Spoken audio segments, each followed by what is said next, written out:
Supreme court অবশ্য tribunal চালু করতে বলে দিয়েছিল, বা ট্রাইব্যুনালে যারা যে সমস্ত অভিযোগ থাকবে যোগ্য ভোটারদের অথচ ডিলিট হয়ে গিয়েছে তারা যাতে ট্রাইব্যুনালে আবেদন করতে পারে। ট্রাইব্যুনালের জন্য অফলাইন বা অনলাইন দুটো পদ্ধতি খোলা হয়েছে, দুটো পদ্ধতি ইতিমধ্যে সচল রয়েছে। কিন্তু ট্রাইব্যুনালের ভবিষ্যৎ কি? ট্রাইব্যুনাল কি শুরু হয়েছে?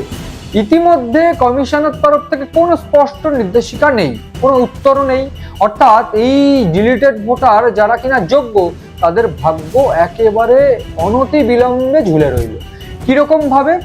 একেবারে বেসিক বিষয়টা যদি দেখা যায় তাহলে গত সপ্তাহে বুধবার সুপ্রিম কোর্টের এই মামলার এসআইআর সংক্রান্ত মামলার শুনানিতে প্রধান বিচারপতির বেঞ্চ কড়া নির্দেশিকা দিয়ে কমিশনকে বলে দিয়েছিল বৃহস্পতিবার থেকেই কমিশন যেন এই ট্রাইব্যুনালের কাজ শুরু করে। কমিশন তার আগে থেকেই সেই নির্দেশ মোতাবেক, বা কমিশন কিন্তু এর আগে থেকেই সুপ্রিম কোর্টের নির্দেশ মোতাবেক 23টি জেলার জন্য 19 জন বিচারপতি ও বিচারকদের নিয়ে একটা ট্রাইব্যুনালের কমিটি ফর্ম করে দিয়েছে। কিন্তু প্রশ্ন হচ্ছে সেই ট্রাইব্যুনালের কমিটিতে আসল যে ট্রাইব্যুনাল কমিটি যেটা গঠন হয়েছে 19 জন বিচারপতি নিয়ে, তাদের সঙ্গে বুধবার একটা ভার্চুয়াল বৈঠক হয়। সেই বৈঠকে কমিশনের তরফ থেকে যে সব ট্রেনিং দেওয়ার কথা সেই ট্রেনিং বা সেই সমস্ত কথা নিয়ে তাদের বিচারপতিদের পছন্দ না হয়, কলকাতা হাইকোর্টের প্রধান বিচারপতির কাছে মেসেজ যায় যে এইভাবে সম্ভব হচ্ছে না। সেই জন্য ট্রাইব্যুনালও শুরু হলো না। অর্থাৎ ট্রাইব্যুনাল শুরু না হওয়ায় এই যোগ্য অথচ ডিলিটেড ভোটারদের ভাগ্য ডেফিনেটলি ঝুলে গেল।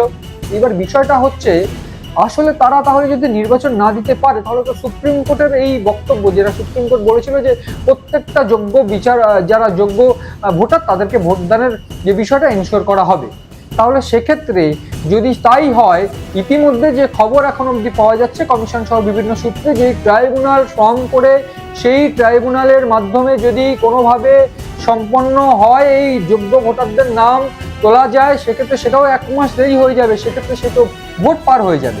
ইতিমধ্যে আমরা যদি দেখি সেক্ষেত্রে উভয় পক্ষ দড়ি টানাটানি চলছে, রাজনৈতিক দড়ি টানাটানি। তার মধ্যে থেকে মমতা বন্দ্যোপাধ্যায় বলেছিলেন কোনো যোগ্য ভোটারের নাম বাদ দেওয়া যাবে না, বাদ দিলে সেক্ষেত্রে আন্দোলন হবে।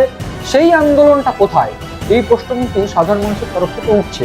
অন্যদিক থেকে এই গোটা ঘটনায় সাধারণ মানুষের তরফ থেকে আরো একটা প্রশ্ন উঠছে যে ডিলিটেড ভোটার যারা অথচ যোগ্য তারা যদি ভোট দিতে না পারে সেক্ষেত্রে কতটা যুক্তিগত এবং কতটা সঠিক হবে এই নির্বাচন, সেই প্রশ্ন উঠছে। এবং তার পাশাপাশি আমি যদি বলি সেক্ষেত্রে বলবো এই ট্রাইব্যুনালের যে আবেদন, সেই ট্রাইব্যুনালের আবেদন নিয়েও বেশ কিছু প্রশ্ন থাকছে। কিরকম?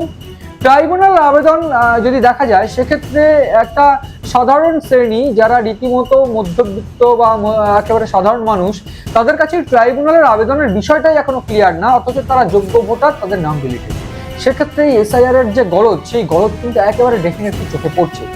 এক্ষেত্রে অবশ্য মুর্শিদাবাদের ফারাক্কার কংগ্রেস প্রার্থী মেহতাব শেখ, তার ক্ষেত্রে যদিও একটু ব্যাপারটা আলাদা হচ্ছে। আমি একটু বলে রাখতে চাইবো যে এই 10ই মার্চ সুপ্রিম কোর্ট নির্দেশিকা দেয় যে যাতে করে যারা ডিলিটেড ভোটার অথচ যোগ্য তাদের জন্য যাতে একটা কমিশন গঠন করা হয় বা ট্রাইব্যুনাল গঠন করা হয়।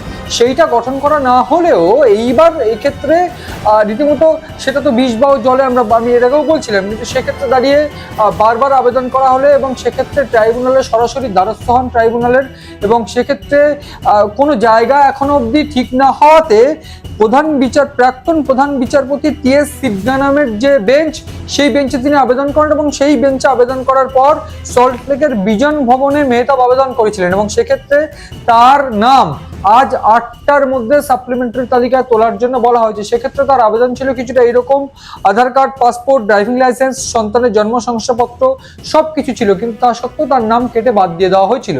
এক্ষেত্রে কেন বাদ দিয়ে দেওয়া হয়েছিল তেমন ট্রাইব্যুনালে তেমন কোনো রকম কোনো তথ্য, কোনো কারণ দর্শাতে পারেনি কমিশন, যদিও সেক্ষেত্রে নির্বাচন কমিশনের এই ট্রাইব্যুনালে নির্বাচন কমিশনের পক্ষে অ্যাডিশনাল সিইও ছিলেন এবং তার পাশাপাশি কিন্তু সিইও কমিশনের পক্ষে ছিলেন দিব্যা মুরুগেসন আইনজীবী, এবং সেক্ষেত্রে দাঁড়িয়ে আইনজীবী গোপা বিশ্বাস এবং ফিরদৌস শামীম এই ট্রাইব্যুনালে এই মেহতাব শেখের হয়ে আবেদন করেন। তো কার্যত এই গোটা পরিস্থিতিতে এই ট্রাইব্যুনাল নিয়ে কিন্তু যে চূড়ান্ত নাকানি চোবানি সাধারণ মানুষের ক্ষেত্রে আছে, যদিও এটা স্পেশাল কেস। এই এত নাম যারা অ্যাকচুয়ালি ভোটার, যারা ডিলিট হয়ে গিয়েছে যদিও যোগ্য ভোটার, তারা কিন্তু একেবারে বিষ বা জলে তাদের এই নাগরিকত্ব বা ভোটাধিকার সেটা কিন্তু বলাই বাহুল্য।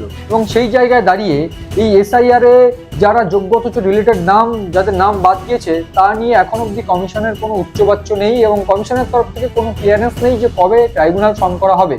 ট্রাইব্যুনালে কি যারা যোগ্য রিলেটেড তারা কি কোনো লয়ার দিতে পারবেন, সেই প্রশ্ন থাকছে। যদি অনলাইন এবং অফলাইন মাধ্যমে eci.net এবং অফলাইনে SDO বা DM অফিসে আবেদন করা যাচ্ছে, সেক্ষেত্রে একটা প্রশ্ন থাকছে, সেই আবেদনের সঙ্গে কোন নথি দেওয়া হবে? এই প্রশ্নগুলো কিন্তু কার্যত এই মুহূর্তে রয়েছে।